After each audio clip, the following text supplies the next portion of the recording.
Hi friends, எல்லாருக்கும் வணக்கம். இன்றைக்கி பார்த்தீங்கன்னா ராகி மாவு களி தான் செய்ய போகிறேன். இதுக்கு பாருங்கள், தொட்டுக்கிற மீன் குழம்பு தான் செஞ்சுருக்கேன். மீன் குழம்புக்கு களிக்கு அவ்வளோ ஒரு சூப்பராக டேஸ்ட்டாக இருக்கும். 2 உருண்டை களி வேணாலும் சாப்பிட்றலாம், அந்த அளவுக்கு டேஸ்ட்டாக இருக்கும். இது எப்படி செய்கிறதுங்கிறத பார்க்கலாம். பாருங்கள், நான் ஒரு பாத்திரம் அடுப்பில் வச்சுட்டு இதில் 1 கப் அளவுக்கு தண்ணி ஊற்றிருக்கேன். ராகி மாவு அரை கப்பு, ரவை இதில் இந்த ஸ்பூனுக்கு நான் 1 ஸ்பூனு தான் போடுறேன். பாருங்கள், தண்ணி கொதிச்சிருச்சு. அதுக்கு தேவையான அளவு உப்பு போட்டுக்கலாம். நான் இப்போ சிம்மில் வச்சுட்டேன். நான் அது கிண்டுறதுக்கு ஒரு மரக்கரண்டி எடுத்துக்கிறேன். உங்கள்கிட்ட ஏதாவது அந்த மாதிரி கரண்டி இல்லைன்னா நீங்கள் நல்ல கட்டியான ஒரு ஸ்டீல் கரண்டி கூட எடுத்துக்கலாம், ஒன்றும் பிரச்சனை இல்லை. பாருங்கள், இந்த மாதிரி ரவையை போட்டு லைட்டாக கலந்து விட்டுட்டு மாவு போட்டுக்கலாம். நல்லா கொதிக்கட்டும். மாவு ஒரு 3/4 பாகம் அளவு போட்டுட்டு 1 ஸ்பூன் மாவு வச்சுருக்கேன். லாஸ்ட்டில் கட்டி பிடிக்கிற மாதிரி இருந்துச்சுன்னா அதை போட்டு நம்ம கிண்டணுன்னா கரெக்டாக வந்துடும், அல்வா மாதிரி.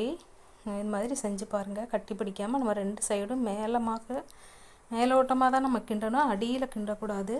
இது செய்கிறதுக்கு நான் ரொம்ப கஷ்டப்பட்டேன் பாருங்கள். கட்டியாக வரும். நான் சோறு போட்டு கிண்டுவேன். அந்த மாதிரி செய்யும்போது எப்படியாவது கட்டி வந்துடுங்க. இப்படி செய்யும்போது நல்ல அல்வா மாதிரி சாஃப்டாக வந்துச்சு. நீங்களும் இது மாதிரி ட்ரை பண்ணி பாருங்கள், சூப்பராக இருக்கும். என் தங்கச்சி சூப்பராக செய்வாங்க.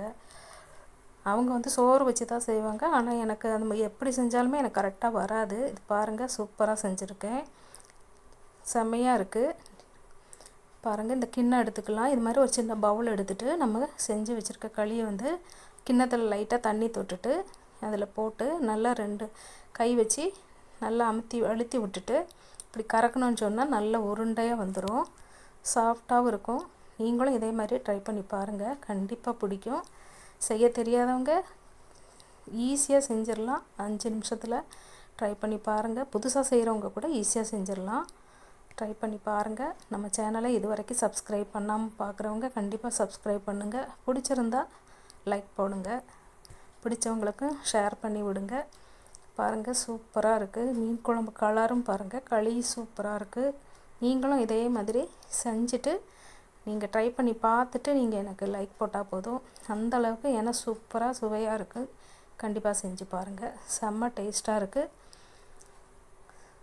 ட்ரை பண்ணி பாருங்கள், கண்டிப்பாக எல்லாருக்குமே பிடிக்கும்.